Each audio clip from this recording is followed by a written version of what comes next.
I was the first generation corporate America worker. I really didn't know, how I really felt or how confident I was in the position that I was getting into.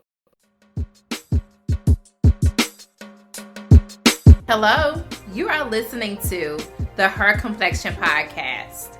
I am your host, Antoinette Booker, the founder of Her Complexion Network, and this podcast where we discuss all things Black women, her career, her bag, and her melanin. Our podcast conversations will be all about Black women taking up space in the boardroom, Black women securing the bag through building generational wealth, and Black women becoming the best version of themselves by all means necessary. Hey, certified CEOs. We are back in full swing and officially recording season 2 of the Her Complexion Podcast. It's your girl, Antoinette Booker, the founder of Her Complexion Network, where we help Black women make the right connections at the right time. Today's podcast recording is all about learning how to build your network so that you can position yourself for opportunities in and outside of the workplace. If you follow us on social media, we're always talking about the importance of building a strong network. The truth is, and let's be honest, building relationships is the new currency. It doesn't matter if you are self-employed or work a 9 to 5. Your network is your net worth. Your network can open doors for you that your accolades can't. Your name and who you are can get you in the door, but it's not going to keep you there. It's all about who you know that is going to take your business and your personal brand to the next level. Okay? Now, I remember when I jumped back into the job market looking for a new career opportunity and feeling so disappointed because I had to go through the whole interview process with organizations who knew nothing about me. I remember saying to myself, this is going to be a long process.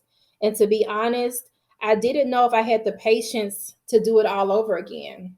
So I reached out to a few people that I knew and contacted them on LinkedIn. And kid you not, I had interviews set up the next day. Now, they got me in the door, but it was my responsibility to secure my seat at the table. I'm telling you, if you are not building your network today, then you need to start. It's time to switch gears, okay? I want to introduce you to someone who has secured many seats at the table and recently was appointed a board position for a well-known organization. I'd like to now welcome Tamera Jones to the podcast. Hey, Tamera. Hello, Antoinette. Thank you for having me today. I truly appreciate coming. I was going to say I listened to season 1 and it was absolutely amazing. So I was just hoping and crossing my fingers that I could be a part of your next season. So nice. Well, thank you so much. I appreciate the compliment. So y'all, let me tell y'all about my girl, Tamera. Tamera is a CPG professional and works for a Fortune 500 company here in Nashville, Tennessee. She has advanced through her organization and she started at the bottom. Not only that, she has mastered the art of building relationships. I respect TJ for her unique gift and her ability to eloquently talk to anyone, and I'm ready for her to share the secret sauce, her secrets to building healthy relationships in the workplace. Are you ready, TJ? I am ready. Nice. Okay. So TJ, tell us about yourself for those who don't know you. What do you do and how did you get your start in corporate America? All right. My name's Tamera Jones, better known as TJ. I'm from Brownsville, Tennessee. That's a small town outside of Jackson, Tennessee. I graduated from the University of Tennessee at Chattanooga, and I received my master's degree from Trevecca Nazarene. I'm currently a sales manager overseeing the day-to-day operations and how we go to market as a company in a territory of about 1 million cases. I also lead and develop our interns and campus programs. I would definitely say I took a non-traditional route to corporate America. I was working in a retail setting in the mall, and honestly, I just thought I was going to be a fashion buyer, maybe shopping for Beyonce one day. That was my dream.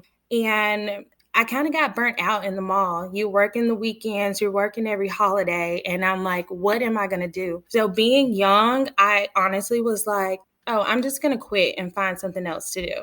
And my 23-year-old self stopped working and did not have a plan. I went to a temp service, and the first job they offered me was answering the phone for my current company. And I'm thinking in my head, oh, I'm off on the weekends and I'm just sitting at the desk answering the phone. That's definitely a plus for me. And I did not know at the time the doors that decision was going to open up for me. When I started in the position, being myself, when you work in the mall, you don't know who's going to come up. You don't know their personality. You don't know what kind of day that they will have. So you honestly had to be ready for anything. And that's the same as in the business that I'm in now. And the people that I was around saw that I was able to handle myself in any situation, no matter what it was. I was quick on my feet, and they started to see like, oh, you can do more within this company than answer the phones at the front desk. So I started through the career development program of that company and started taking on more and more manager positions. And honestly, through hard work and grinding, 9 years later, am in a sales leadership role and continuing to grow within the company.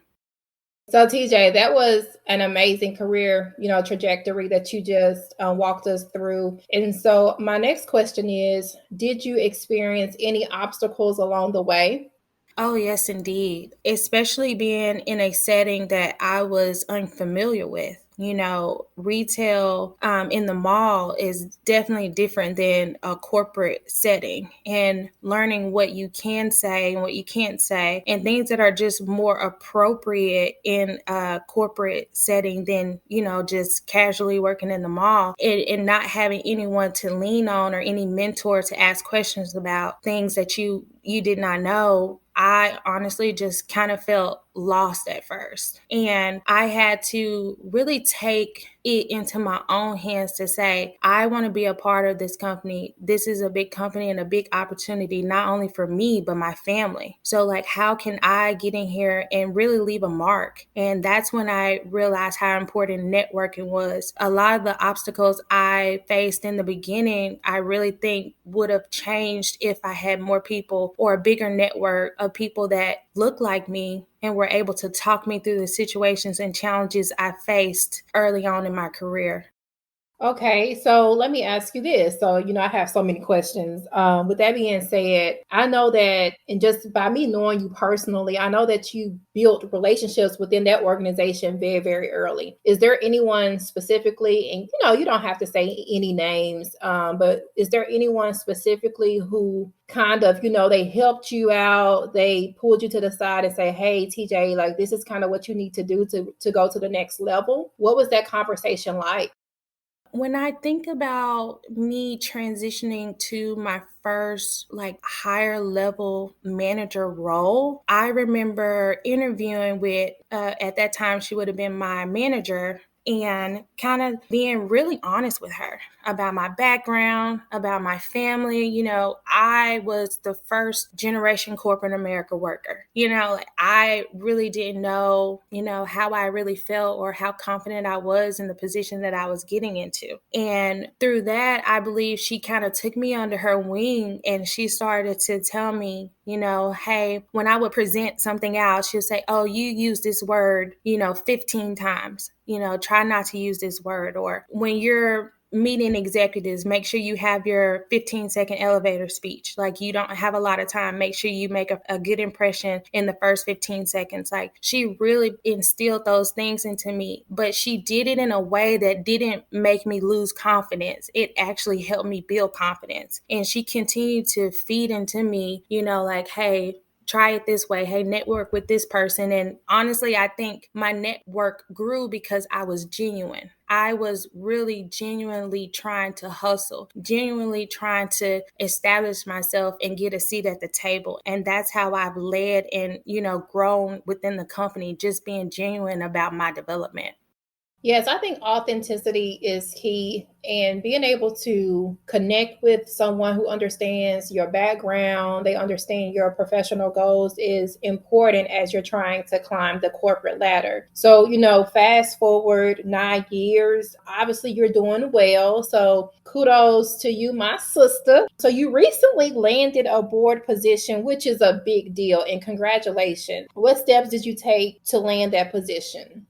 Thank you so much. And yes, I did. Outside of work, I'm a part of a professional organization whose mission is advancing all women, growing business, and transforming the workplace through the power of community. Being consistent and intentional with networking is what truly made me stand out in this network. I attended every event, I helped where I could, I really showed interest in growing, and I was passionate about mentoring, and that's kind of where I was leading within the organization. My direct report at the time, she saw how passionate I was, and I was coming to every meeting, and she's like, "Hey, have you ever thought about being an officer on the board of directors?" And at first I'm thinking, no, I never thought I could get there. But then I'm like, why couldn't I?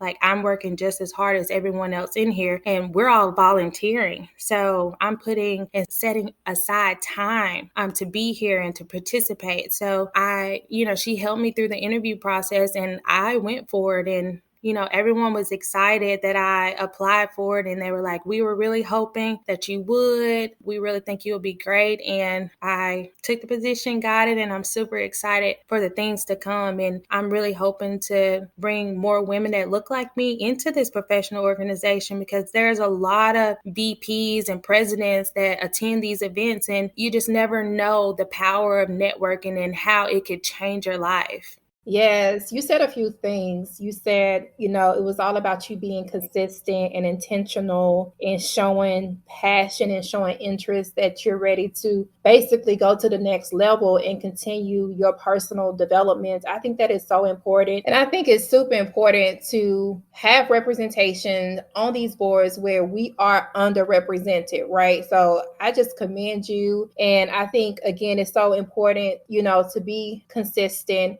and to be intentional. I think that is something that a lot of people struggle with is the consistency piece. But when you are consistent, so many great things happen, not only in your professional life, but in your personal life as well. So you talked about showing passion. Were there specific conversations that you had to have with specific people? Or was it just you showing up every day to these events or every week to these events?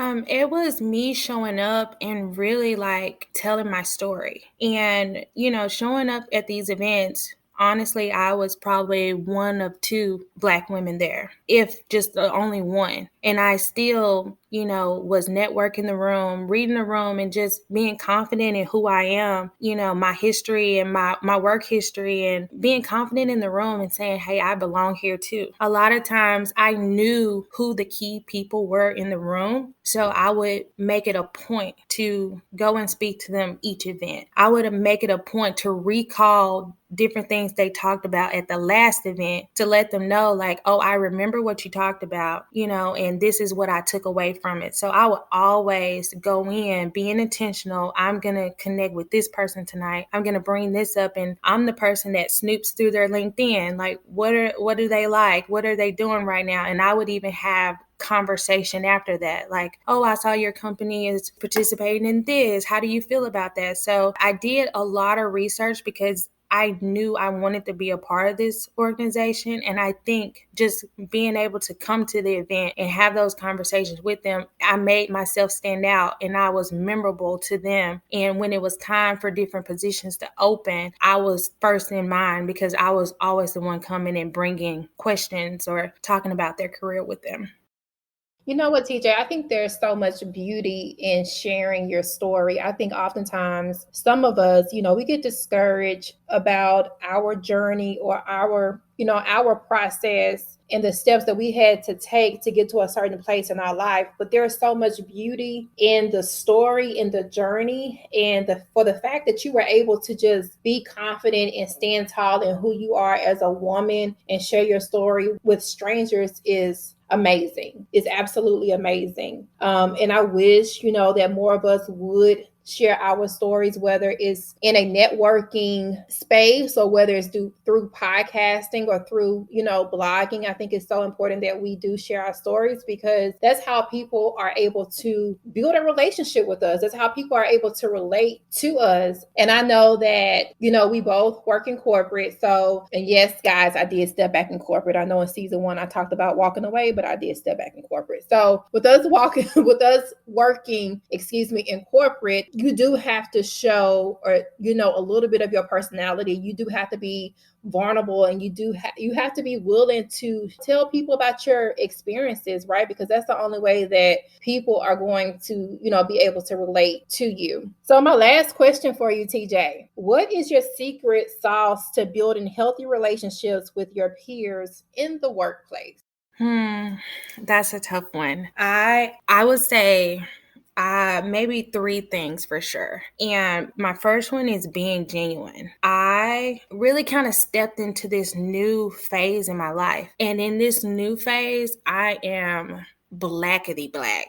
Like, I am all about showing up as who I am. And not only am I here, I'm bringing everybody that look like me to the table too. And when I started on this journey and started getting more comfortable in my own skin, I would show up at events and things would come out of my mouth, and I would stand up and speak and ask questions, and I would sit back down and say, oh, who are you? So when you have, had that conversation with yourself and you're confident with yourself, that shows. So building those relationships, I just be genuine. If I'm uncomfortable, I let you know. If I can help you, I can help you. If I can't, I can't. If you come to my office for advice, I give it to you. I stop and give you, my full attention. So I definitely try in any capacity to be genuine to everyone that's around me. So TJ, before you move on to the second tip, you mentioned, you stepped into this space of being blackety black. I love that, girl. That's a whole another, podcast episode right there. So I might have to bring you back for that one. But I think it's so important to be genuine and to show up as your authentic self. And I just got done talking about that. So for me, something happened at work this week where my boss put me on spot. He was like, hey, AB, I just put you on spot. I said, you know what? That's okay. We're going to get through it. I think, 4 years ago, I would have never said that on a conference call, So I commend you again, my sister, for just being your authentic self. Indeed. They say fake it till you make it. And I'm all about getting in rooms, even though you might not feel confident, you fake that confidence. But I'm also about, I'm from West Tennessee. I might say something about 3-6 Mafia. That's me. I was really scared of that. And I think I was 2 different people. I was showing up to work as a different person. And when I was more confident and on my blackety black, I came to work as one person, and I was outside of work one person. And that just excelled me to now I'm getting invited to summits. I'm getting invited to speak in different places. And, being from a small town, Brownsville, I never thought I would be where I am today. And I just amazed myself, and I just, thank God for the opportunity. But I just never would have got there if I didn't become confident in my skin. I'm a Black woman in corporate America. I'm here to stay. I'm smart. You can't take that away from me. I know what I'm doing, and it is what it is. Hey, I feel you. We have conversations all the time about this. I would pick up the phone in a heartbeat and call you, and you'd be like, AB, you know who you are. You are the bomb.com. So yes, ma'am. Indeed. That other tip I was talking about was being compassionate. And that just came from knowing that everyone has situations outside of work and not everyone is on the same page as you. So even before I react, I think, well, what kind of day have they had before they approached me? And that has also made me the first in conversation. When a new person comes to the location, they don't know anything. They're terrified. I'm the first person to speak. I'm the first person to give advice. I'm the first person, oh, you can come to me for anything. And when the director comes in, oh, how has your first week been? Oh, it's been great. I connected with TJ. She was amazing. She showed me this and this and that before anyone even spoke to them. So like I'm always the one, if I see you in the corner, I don't know who you are, I'm going to go ask like, hey, are you good? Can I help you? And if someone, I can read, I can sense. If you're having a bad day, like what can I do? Like it'll get better. So I'm just well aware of my surroundings and people around me, and I'm just trying to make an impact. And I think because I went through a phase in my life where I was really down, wasn't feeling confident, I felt, depressed, and I had people to feed into me, and I knew how important that was, and it got me out of that space. So I feel like it's my mission to feed into people. Anytime I see something's wrong or if someone's having a bad time, like how can I feed into you to make it better? It's interesting that you say that because there's another podcast that I listen to that I highly recommend. It's called Being Brown at Work. But check out her podcast. On one of the episodes that I listened to, she said that if you want to stand out in the workplace, then you have to post real results. Like you said, you have to lead the pack. You have to put the numbers on the board and really lead the pack. And I think being able to do that and then that translate over into being the go-to person that everybody can run to when they have questions, concerns, when they need advice. I think that's a key to building a solid network. Oh, indeed, because we are not shown compassion and empathy in the world, Like, I just think about some of the things I read, on social media or some of the things I hear on the news. And I just feel like a lot of things fall on the shoulders of Black women. And people think that things are so easy, and it's not. So it's hard to show that. But I also think there are people created to help like carve that path out to make it easier for those. Like everybody can't carry it on their backs, but it's people like us that's built to carry it and pave that way to make it easier for the other ones that's coming behind us. And I think I made this joke yesterday. I'm not sure. Like I was out at an event and she was talking to me about how do I feel always being the only Black woman in the room, And I said, girl, and I definitely took it blackety black. I said, honey, first of all, Rosa sit in the front of the bus for us. We didn't have to sit in the back anymore. So somebody got to do it. And she laughed so loud, but I was serious. Like all these all these Black women that like it wasn't easy. And every day we show up and it's not easy, but we show up so that the generations behind me won't have to work as hard because we're already there. We're already VPs, presidents, CEOs, COOs. We're already there.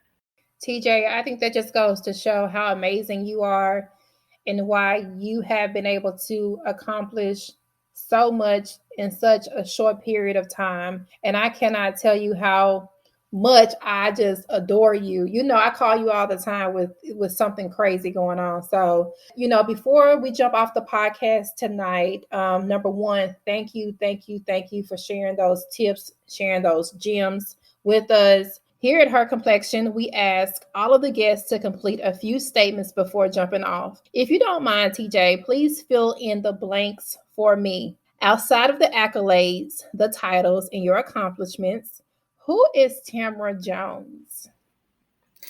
I am the most genuine, compassionate, and blackety black person you would ever run across. Okay. So crazy. Number 2, I feel the most empowered when. I am making a difference. Okay. And the last one, I wish Black women would.